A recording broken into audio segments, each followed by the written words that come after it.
Welcome to AFRICUNIA TV News Update. I am Ayooluwa. Many thanks for watching.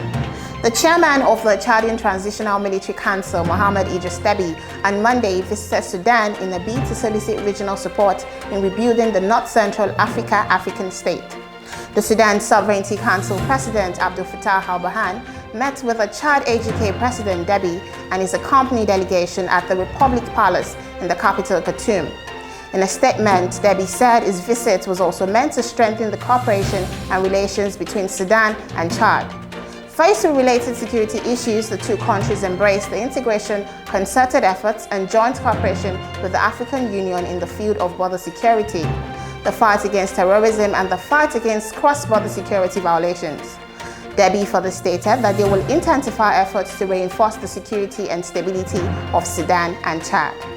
Moving on, more than 44,000 people, 45% of them children, are currently declared missing across Africa, the International Committee of the Red Cross said in a statement marking the International Day of the Disappeared. About 82% of those missing are from just 7 countries with armed conflict, the ICRC said. Nigeria accounts for more than half of the total numbers of missing persons in Africa. Some 24,000 people have been registered missing in the country. Other countries with high numbers of disappeared people include Ethiopia, South Sudan, Somalia, Libya, the Democratic Republic of Congo, and Cameroon. The ICRC said the continent had seen a rise in the number of missing people in the past year as a result of armed conflict and other forms of violence. Restrictions due to the COVID-19 pandemic are hampering efforts to find victims and reunite them with their families, but the ICRC says missing people are not forgotten people. And in Nigeria, the federal government on Monday explained why it had not paid the University Revitalization Fund and met other demands of the Academic Staff Union of Universities.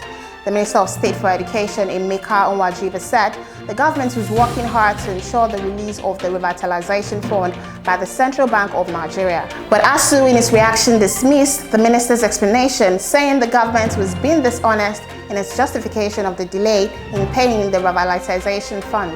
And in France will send 10 million doses of COVID-19 vaccines to Africa over the next 3 months, the French presidency said in a statement. The vaccines will be allocated and distributed through the African Union's Vaccine Acquisition Trust and COVAX. AVAT is a means of enabling group purchases of vaccines by AU members to help them meet at least 50% of their needs. At a conference in Berlin last week, African leaders renewed calls for vaccine equity. South African President Cyril Ramaphosa said it was unfair that richer countries had vaccinated nearly the entire adult populations while poorer countries struggled to buy vaccine.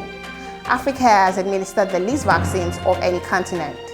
Only 2% of Africa's population of 1.2 billion is fully vaccinated. Also, as the last U.S. military transport aircraft lifted off from Kabul airport on Monday night, marking the end of 2 decades of American troops in Afghanistan, celebratory gunfire rang out the capital as Taliban fighters reveled in the end of America's longest war. Just 2 weeks earlier, Taliban fighters had taken Kabul and toppled the government without force as President Ashraf Ghani fled the country. It was a rise to power so swift that it had taken the U.S. and even Taliban leadership by surprise. The mood was one of the jubilance from Afghanistan's new rulers, marking their return to power 20 years after the first Taliban regime was ousted by the 2001 U.S. military invasion. Footage from inside the city showed loud gunfire ringing out, lighting up the night sky as the Taliban fighters fired into air. And in more stories, New Zealand's authorities on Tuesday reported that the new COVID-19 cases fell for a second day, right down to 49 amid the tight lockdown the nation undertook in the course of the newest outbreak this month.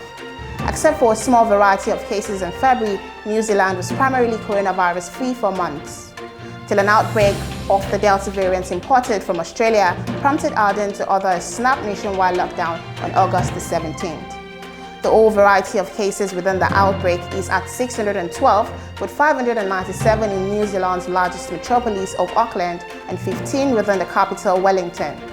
The declining variety of each-day cases alerts that the social restrictions are decreasing the unfold of extremely infectious Delta variant, Prime Minister Jacinda Ardern stated in an information convention. And in sport, Willian has walked away from 20.5 million euros and terminated his Arsenal contract in order to secure a move to the Brazilian side. Corinthians Willian had 2 years left on his €240,000 a week. Arsenal contract is saying instead of staying at the Emirates or asking for a payoff, he has decided to tear up his contract. Following positive and constructive recent discussions with him and his team, he'll be leaving for a new opportunity with Corinthians in Brazil, where he began his career, the club said in a statement. And finally, PSG are interested in signing Jesus to replace Kylian Mbappe. Jesus is expected to remain at City despite interest from a number of clubs, including Juventus. Juventus appear ready to firm up their interest in Jesus. The striker is Juve's top target, even though Cristiano Ronaldo is tipped to stay another year. That's AFRICUNIA TV's news updates. For more stories, visit our social media platforms on Join Team and Pangram. Subscribe to our YouTube channel, like and leave a comment on the comment section. I am Ayooluwa. Many thanks for watching.